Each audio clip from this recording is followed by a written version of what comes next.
Alright, so let's talk about the new Memory of Chaos that just dropped last night, okay? So, yeah, once you've been living under a rock, you knew that this was gonna happen, right? If you've been paying attention, you know about the Castra situation, the global passive that she brings, basically reviving a downed character, giving you a second chance at life. People feel like she's gonna be the third coming of Jesus. She's gonna single-handedly save your entire account, okay? Now, none of those things are actually true, but that's beside the point. We all knew that this new boss coming into Memory of Chaos was going to be a stinger for some players because he had the potential to take down your entire team all in one action if you gave him the opportunity to do so. We also knew that the new buff was obviously going to cater to the new units like it always does, but the last Memory of Chaos, for example, was more egregious than normal. It basically might as well have said the Aglaya speedrun boss room, right? And so we figured this new Memory of Chaos that just dropped last night was probably going to be more of the same.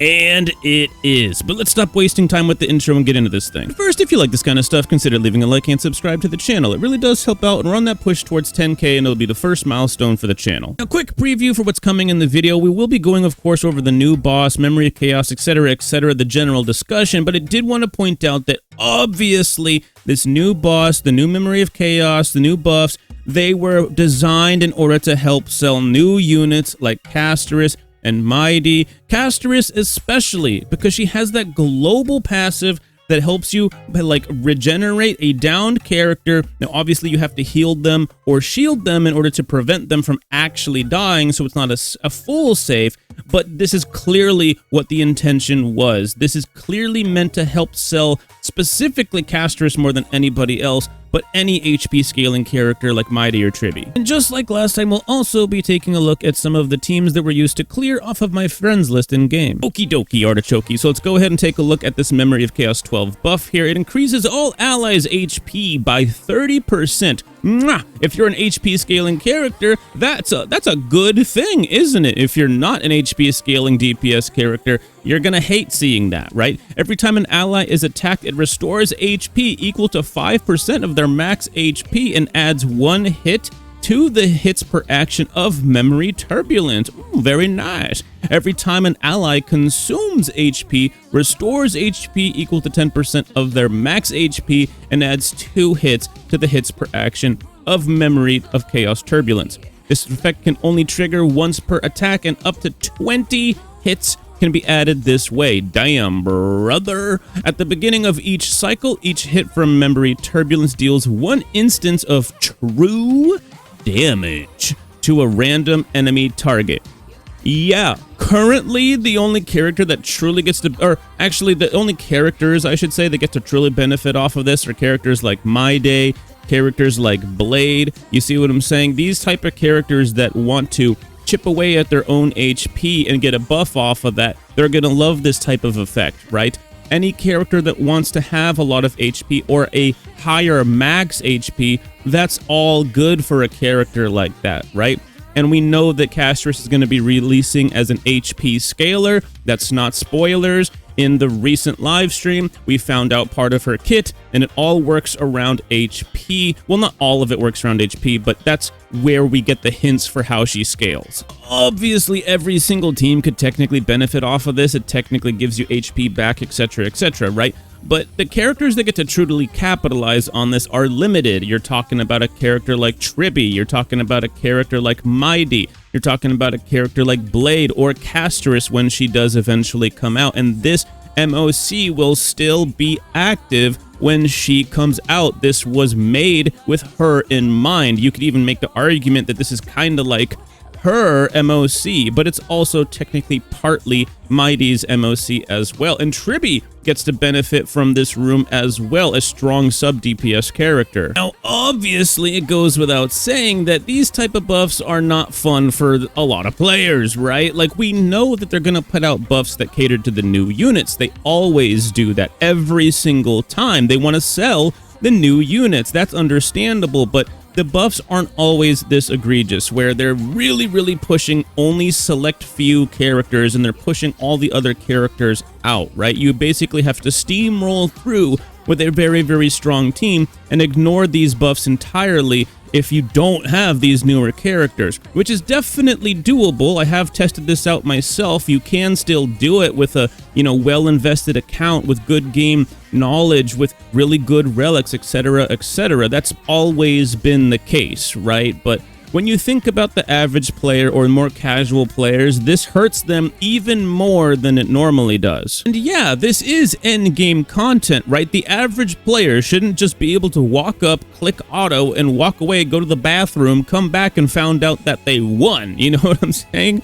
Now, sure, if they've hyper-invested into certain units and vertically invested their time and resources, then they should be able to clear a little bit more easily, right? But a lot of players aren't necessarily doing that, and it does feel like power creep has been becoming even more of a problem in recent time than them actually fixing it, right? In the dev notes that followed the 3.2 update, they put out specific notes that said, come 3.2, they were going to end up improving a lot of the things about the game. A lot of us were hoping that the power creep situation in Memory of Chaos and other endgame modes would be addressed, and something to think about, this new Memory of Chaos update technically dropped at the end of 3.1, but this will go deep into 3.2. This is essentially part of the 3.2 update, and we didn't see changes of improvement for the power creep situation.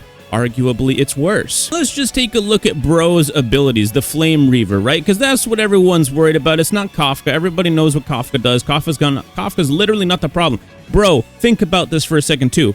Kafka didn't even have 2 phases for side 2. It was the Flame Reaver having 2 phases. Think about how bad the next Memory of Chaos is going to be when they throw the Flame Reaver on side 2. And then they probably put somebody else inside 1 that ends up having like 2 phases as well, potentially. This might get even worse, brother. This actually could get worse. Now, obviously, this guy is going to deal a massive amount of damage and to your entire team. So unless you're trying to zero cycle with a zero sustain team, you're probably going to want to bring in a sustainability unit that's very, very reliable. And the first one that comes to mind for this guy is Aventurine. He basically says, yeah, invulnerability, stacks, whatever. I'ma just use my skill every once in a while and keep my whole entire team alive, right? If you're running a skill point efficient team with an Aventurine on it, you can occasionally use a skill with Aventurine and just say, yeah, I don't even know what the boss mechanics are. I don't know what the buff is. I just won because I have Aventurine. Obviously, not everybody has Aventurine. So if you don't have Aventurine, if you're stuck using a healer, for example, you're going to want to use a healer that has like AoE healing, somebody like Ling Sha, maybe somebody like Huo, somebody that can heal your entire team, because obviously if one single character goes down, it's a wrap. And no matter which sustainability unit you go with, you definitely want to keep a skill point efficient team going, because if you don't, you might run out of skill points to use with your healer or with your preservation unit to keep up the shields or keep up the heals. And if you're not able to do so, bro is just gonna mollywop you in second phase really, really hard if you're not paying attention. And yo, side 1 is obviously the problem in this particular Memory of Chaos 12 iteration. Kafka side 2 doesn't even have a second phase. So you have wiggle room on that second side. You can put together a decent enough team to really just steamroll through Kafka. So most of your time, most of your energy and investment and strategy should obviously go to side 1. Even if side 1 clears a little slower than average, as long as you have a strong enough team for side 2, you should be all hunky-dory good to go. So if you are struggling with this current Memory of Chaos, but you know it's pretty darn close to getting 36 stars, don't feel too bad about blowing some sustainability skill points during side 1 to just keep your team alive and get you to side 2 so that you can find out how good you are on side 2, right? Finding out how fast you can clear Kafka is actually really important, because it lets you know how many cycles you need to be able to clear side 1. For example, if you're clearing Kafka in like 3 cycles, it gives you 7 whole cycles to be able to clear side 1. If you're clearing in 4 for side 2, it gives you 6 for side 1, etc, etc. Now, because some players that are struggling might want to use some skill points towards sustainability on side 1, consider what team you use, because if your team is not skill point efficient enough, you might not have skill points to actually dish out proper damage. I know a lot of people are going to be trying out Herta for side 1, and hey, give it a shot. If it works out, obviously you don't need to worry, but don't give up on your Acheron, folks. Don't give up on your Aglaia, for example, right? Acheron, for example here, most of her damage comes from her ultimate, right? And you don't necessarily need to dish out a crap ton of skill points in order to get that ult up. If you have Jiao Cho, right? If you have Pela, if you have Aventurine, if you have stack builders for Acheron, you can use more skill points towards sustainability on that Aventurine on that team. And so many different Acheron teams that I've seen that say their Acheron isn't working properly. Bro, do you have Trend of Universal Market on Aventurine? It puts out DOTs. DOTs are considered debuffs. That builds Acheron stacks. Do you have the Sweat Light Cone on Pela? Oh, okay. How much effect hit rate do you have? Because every time Pela attacks with that Light Cone, you should be building a stack every single action that she takes. If it's not working that way, you need more effect hit rate. You see what I'm saying? So many. I just helped out one of my mods in my Discord earlier today, who has been complaining about his Acheron for so long, even though his Acheron has been carrying him for the last year, and I found out that this entire time, he hasn't necessarily had enough effect hit rate on his Pela. He hasn't been running Trend of Universal Market on his Aventurine. This is why some of you guys are struggling with Acheron, because your team isn't even built. And because a lot of Acheron teams are very skill point efficient, bro, Aventurine can just use a skill every once in a while, keeping the shields topped up and letting Acheron go absolutely bonkers using her ultimate, getting rid of all the Flame Reaver adds while hitting him at the same time, busting the dude up, okay?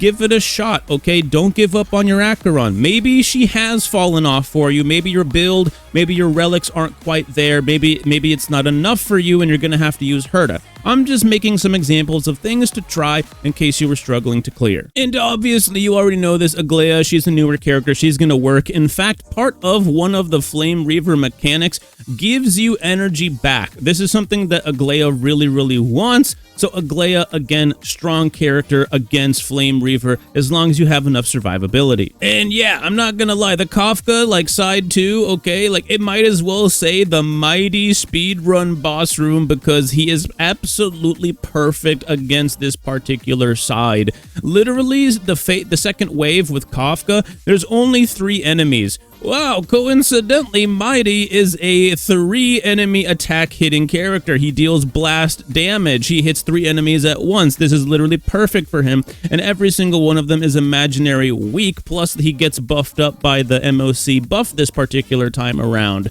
Really strong character for the mode. Also, if you have Tribby, pair Tribby on that team, because all of the adds, they are all quantum weak, and Tribby just so happens to have an AoE ultimate that helps you handle that. Also, she's got follow-up. Tribby's busted. You don't need me to tell you this. This is quite literally Mighty's favorite place to hang out right now. Now, don't be too discouraged, because as was mentioned earlier, you can probably just steamroll through this side without any worries whatsoever, right? Kafka doesn't even have a phase 2. Rappa is an imaginary damage unit. All these units are weak to imaginary. There's plenty of ways to be able to clear this particular side. You don't even necessarily have to worry about the enemy weaknesses. You could probably just steamroll right through. Bro, Fei Xiao probably clears this just fine, because she has really strong single target damage, and there's not a whole lot of elites necessarily. And dude, Kafka just so happens to be wind weak, so she can pop off on this particular side as well, even though Fei Xiao's ultimate doesn't really care what the enemy weakness is, again making her a potentially good choice. But when she is using her skills against Kafka, she will be able to help take down that toughness bar as well. Now, as we were also able to see from my friends list here, you see Herta side 1 for this person, Rappa side 2, as I was mentioning. Rappa works well. This person here with their Firefly 0 sustain team, probably because they have E2 Firefly on side 1. Acheron for side 2, heck yeah, brother, love to see it. You see a Mighty side 2 over here, Herta side 1. You're going to see a lot of Herta side 1. Oh, take a look at this. We see Mighty side 1. And like I said, there we go. Phase Shao side 2. Give it a shot. But let's go ahead, because if any of you saw my last Memory of Chaos video, you'll know that a lot of these folks that were on my friends list were clearing with Eidolons. Let's take a look here. Yeah, Eidolon 2 Herta. Surely that's relatable with her signature light cone. Okay, bucko. Now we got Rappa over here using a free-to-play light cone, and she's Rappa just good. Rappa just good. Now with their Firefly and this other person, they have the signature, which is honestly unnecessary. Let's see the Eidolons. Eidolon 2 Firefly. Who could have guessed a 0 sustain Firefly team in the modern era wouldn't have had E2, right? Who could that possibly be? E6. Okay, I was giving this person props before. All that they have to do is look in the general direction of Memory of Chaos, and they'll end up getting a free clear, brother. Free clear. Oh, okay, here. Relatable player. Hold on, we have a relatable player. Relatable player. Okay, they have the light cone. Okay, they got the light cone. Okay, that's fine. The light cone's fine, right? Now let's take a look at something else. Something more important here. Okay. All right. Hold on. This person might deserve some. This person might be the only MFer deserving praise. Okay, I'm gonna give it to him. I don't care. Everything else is fine. You're good. Whoever Nanu is, Nanu, we're soul brothers right now, brother. We're soul brothers out here. Let's see what else we got going on here. Okay, we got an Eidolon here. And bro, the Eidolon on these DPS characters lately is insane. He does have Blade's light cone, which is a blast from the past, still strong though. Using Dr. Ratio's light cone here. That's a good light cone, by the way. E2, okay, we lost him. Not relatable. By the way, I'm not shunning people who wail in the game. You do whatever you want with your time, with your investment, with your money. You know what I mean? These people could easily be people that saved up a ton and just managed to get these characters like with really high investment. Except for this person's Acheron. This is insane. This is not, no. I refuse to believe. I refuse to believe you're free to play when I see this. That's insane. Now, I really hope that people don't feel pressured to pull for these new shiny units just because of like some Memory of Chaos power creep, or, you know, the Memory of Chaos buffs catering to the newer units, bro. Even if you're only getting 33 out of 36 stars or whatever, you're really not missing out on that much Jade. It is not that big of a deal, bro. Seriously. Think about how much Jade you end up using trying to pull all of these new units and potentially losing 50/50s on characters you like because you didn't save enough for the characters you actually wanted to pull, brother. You don't need Mighty, Tribby, Aglaya, Thurta, or Asterisk for that matter, okay? If you play for long enough, have good enough teams, good enough relics, you can still clear 36 stars, no issue, no problem, okay? Don't feel pressured into pulling these new units if you don't want them.